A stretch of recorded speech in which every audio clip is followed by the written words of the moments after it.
So let's have a lesson on this Pavana or Pavana by Sanz, Gaspar Sanz. And follow the lesson for free. You might have this piece in another book, but if you're interested, this comes from my grade 5 classical guitar repertoire lessons book. And in my book, there's a couple of pages of lesson material before presenting the actual performance edition. That way students can kind of like ease their way into a piece, learn some important concepts ranging from musical ideas to reading music on the guitar and all sorts of things like that. So there's a link for that book underneath the video. So a Pavane originally was quite a slow dance, or quite a fast dance, sorry, and then gradually became quite a bit slower. And so by this point, in the Baroque era, the Pavane has become quite dignified and slow and stately. Not without movement though, right? It keeps moving forward, but pretty dignified, so it has that kind of character. So you'll want to be after that. But the first thing we'll do is we're going to go over some scales. And whenever you learn a new piece and you know what key it is, in this case it's in the key of A minor, it's a good idea to go over some scales in that key for your own knowledge, knowledge of the fingerboard, and for your reading abilities as well. So these, for grade 5, approximately grade 5 level, some of these scales are quite difficult, but we're just play them very slowly. We're mainly doing them for reading practice and for fretboard knowledge practice. The other thing I recommend is that you say the note names out loud when you play to make sure that you're making a strong connection to the notes on the guitar. It's really easy on guitar to memorize fingerings of scales, but if you say the note names out loud, you'll make a stronger connection to the note. So the first thing we're going to do is explore a bunch of scales.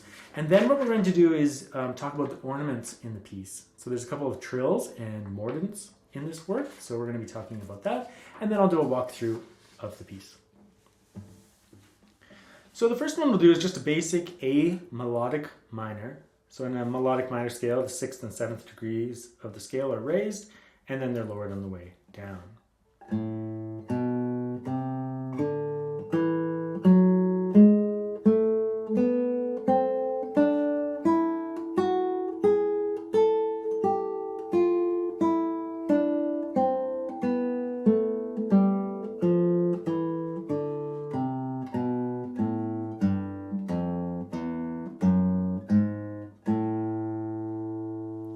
So what I'm doing here is I'm playing to the highest note in the position, and then to the lowest note in the position, and then returning.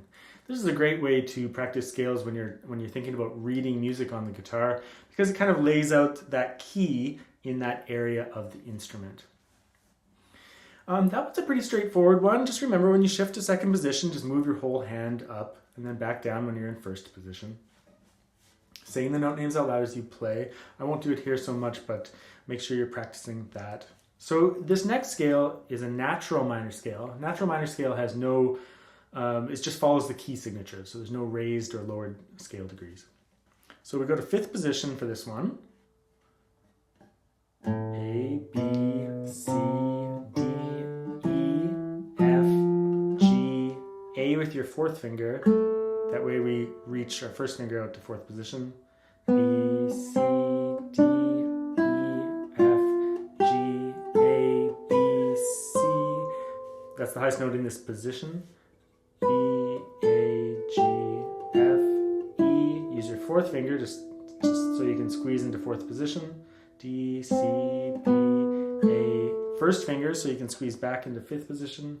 G, F, E, D, C, B, A. So just keep your positions clear, say the note names out loud, and you just go through it really slowly until you're comfortable with the reading and comfortable with where those notes are. Next one, A harmonic minor in fourth and fifth position again. So same scale, except in a harmonic minor we raise the seventh scale degree. So it'll be a G sharp, I'll point that out. G sharp, squeeze in so you can reach out. G sharp, slide up to fifth. G sharp again. Squeeze second finger into G sharp, so you're back in fifth position.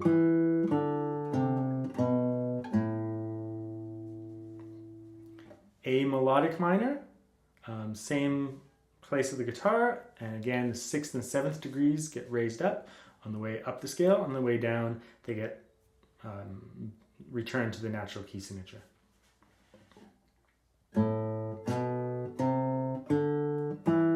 F sharp, G sharp, A. F sharp, G sharp, A. G natural, F natural, E. Squeeze the fourth finger in, just position change. Squeeze the first finger in to position change.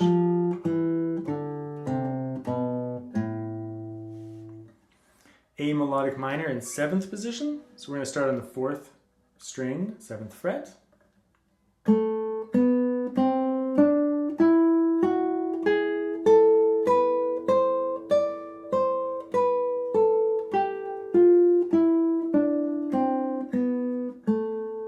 Straightforward one, kind of stays in position the whole time. And then the final one, we'll do a 3-octave A harmonic minor scale. So we're going to be going up pretty high on this one. And again, this is a little bit beyond the grade 5 level, but just do it slowly for fretboard knowledge and reading skills. I don't expect you to be able to blaze through this particular scale at this grade level.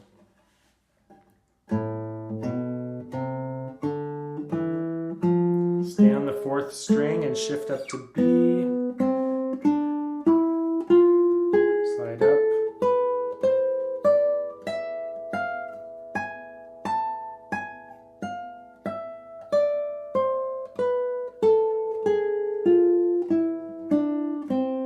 Stay on the fourth string.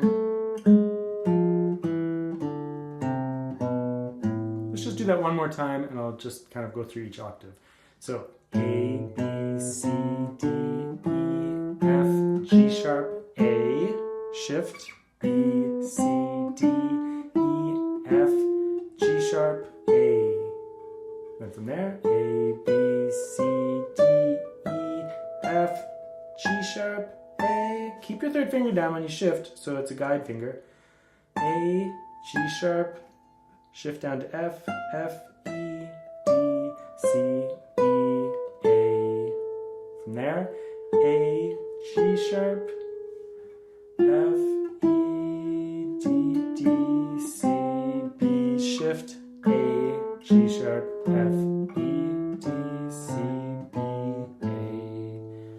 So you can use these scales for technique practice, but I mainly included them for reading practice. But of course, aim for both, keeping good hand positions and everything the whole time. Just use IM fingering for those scales. Okay. Ornamentation in this piece. So we have a couple of trills and a couple of mordants to deal with in this piece. But the first thing I'm going to really recommend that you do is you play the piece without any ornamentation. Just play it, ignoring the ornaments. exactly as written, leaving out the ornamentation. Because the most important thing about ornamentation is that you don't disrupt the primary pulse or the primary written notes. They're all ornamentation is they decorate the primary written notes, so you want to make sure that you're practicing in such a way that you're not interfering. And so that's a big issue, especially when you're adding trills and mordents. There's a danger that you could disrupt the rhythm and therefore like have the wrong number of beats in the bar, or all sorts of potential problems. So get the piece into your ear without ornamentation, and then add the ornaments afterwards to decorate the piece that you already know and that's already firmly in your ear.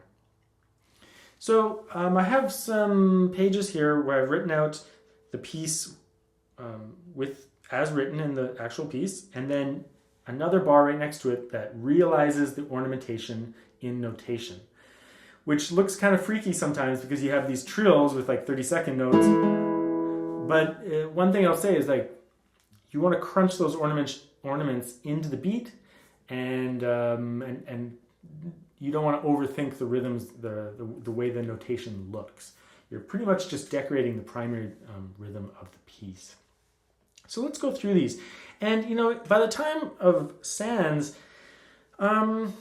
because he's Baroque guitar music, I don't necessarily adhere to any strict way to do trills. In Bach, for example, a lot of people very often will do the trill from the upper auxiliary. So that is starting from the note above the written note. But in Sanz, I will sometimes vary it a little bit. If the note is preceded by an upper auxiliary, the note above, then I will use that note to ornament in order to create a suspension. I'll talk about all that in just a second. But sometimes I'll just decorate the written note from the written note to the note above and back. And just for variety, and I think Baroque musicians still used those ornaments that were maybe more common in the Renaissance era, but also that those ornament charts by Bach have become very, very dominant, but they're not the only thing that you can do. So we can add some variety. But let's just go through this. So bar 1 and 2, there's an ornament on the second bar. Here it is written without the ornament.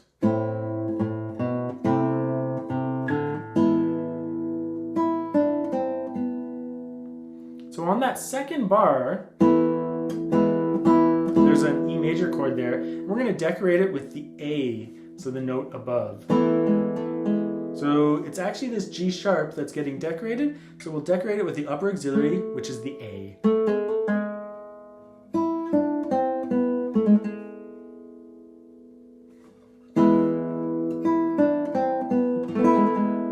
You can roll the chord if you want, or play it solid. You might find it a little bit tricky to do that pull off and not hit the string below, but just make sure your guitar is nice and upright and your fingers are properly curved, and then you can do that ornament without hitting the other strings. This is often where you might need to think oh, I can't lean my guitar back too much, or I hit the string below too much. You need that clearance both in your hand and maybe a little bit in the guitar. So that ornament on bar 2, just play it on the beat with the chord. Or if you roll it, you can crunch it into that beat. Let's move on to bar 5. This is a mordent, and the mordent is on the C. So without it, there's an ornament on that C right there. That's the bar without the ornamentation. A mordent takes the written note, which is a C, pull off to the open B, and return to the C.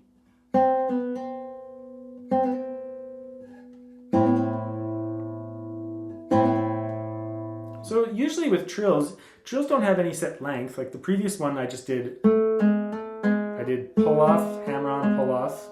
So 4 notes, A, G sharp, A, G sharp. On a mordent, and you could do more on trills, a lot more, but I've kept it to just 4 notes. On a mordent, it's much more common to just do written note, below, and return. Just a single. It's very decorative, right? Bar 17, there's a trill coming up. So on the downbeat of bar 18.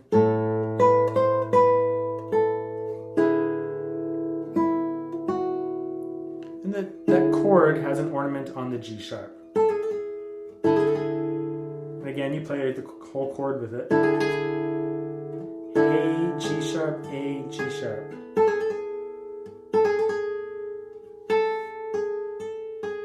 So pull off, hammer on, pull off. So this is a great example. Like the note before is an A, and then the trill is written on the G sharp. So the note before is an A. So we can, if we play that A, it acts as a suspension. That A gets suspended over the bar line, and it's actually the note you hear with that chord. But you're left with the primary written note G sharp in the end. Bar 21 and 22. There's a trill on this B here. For variety, I've decided to do this one using the written note, B, going to the upper auxiliary and returning. So less common for the Baroque era, but nevertheless still in use and sometimes nice just for variety.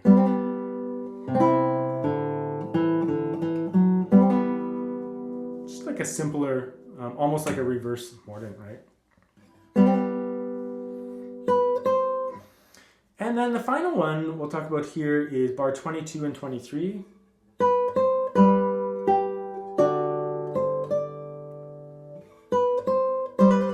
And again, the preceding note is a C, so we play the chord with the C, but you get left with the written B at the end of the ornament. I'll play that example.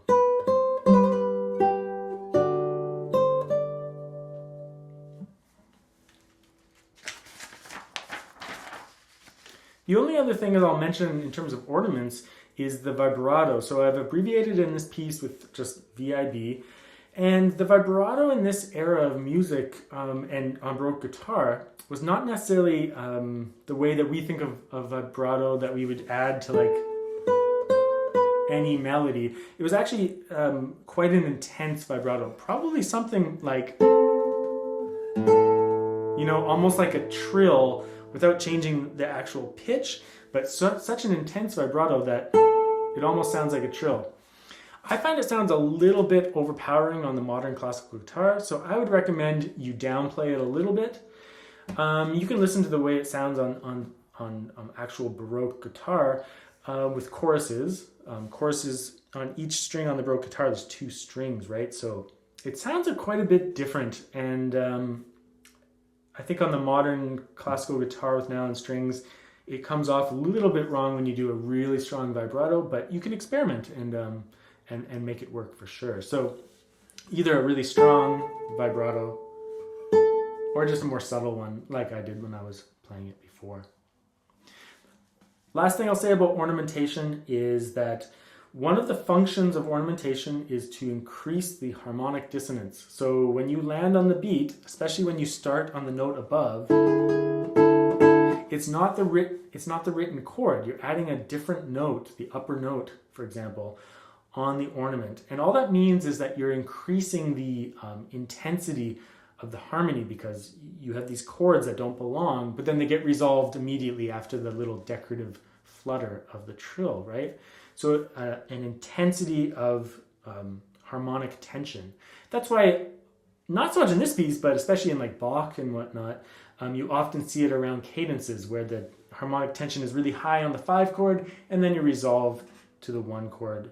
So a feeling of intensity and then resolution. Here, it's a little bit more on the decorative side happening in the middle of phrases. So let's just walk through this piece. Lots of bass character, and again, not too fast, not too slow, but certainly like a dignified, stately kind of presentation, right, for the Pavana. So that little ornament, A, G sharp, A, G sharp.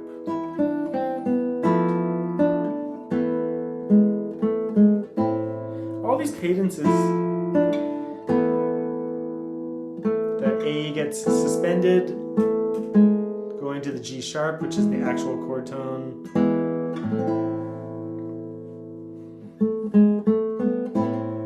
important. C, B, C. I use my thumb for all the bass notes in the piece, so including when it goes up to the third string, open G string there.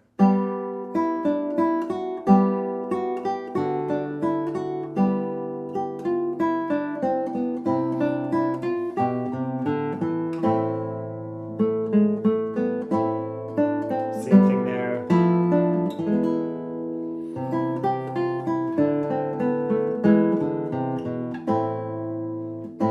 The moving line gets switched from the upper line to the lower line quite often, so you get a little bit of variety in the texture. And again, that vibrato there, do a little bit. It's up to you if you want to go try to make it an actual ornament or just make it vibrato.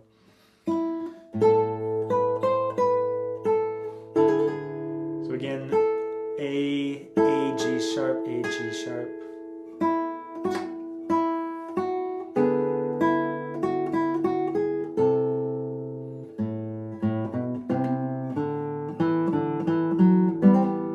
Again, I add just the upper auxiliary there just for variety. So it's B, C, B. But here, upper auxiliary.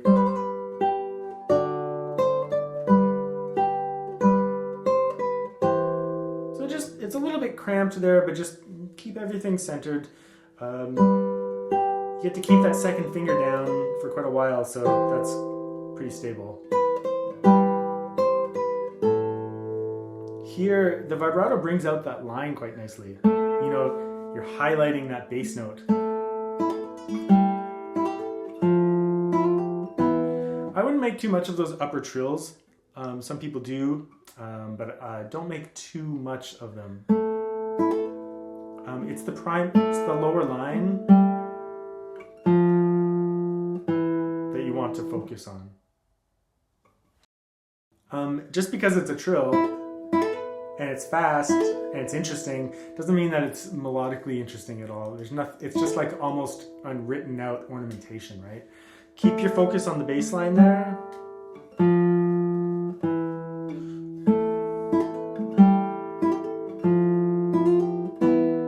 I actually find that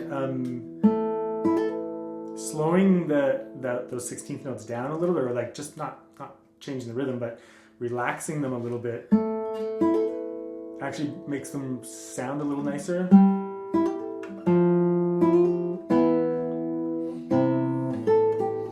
I'm using Sanz fingering there from the original tablature, where he jumps up from this chord. If you don't like the jump, I think it's fine if you sustain it and then jump up. If you don't like it though, after this chord, you can just go up here and play the C there. You kind of run into a little bit of fingering issues though. You can do a bar or something. I just kept his, whenever I can keep his fingering, I kind of do, unless there's a better solution on the modern guitar. In this case, either way. You gotta be a little careful there.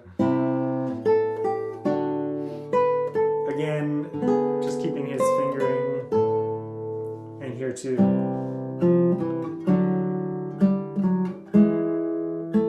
I was quite surprised that Sanz does that fingering when he does it on the Baroque guitar, because usually they'll just stay in first position for most stuff. But I think just the character of that staying on the fourth string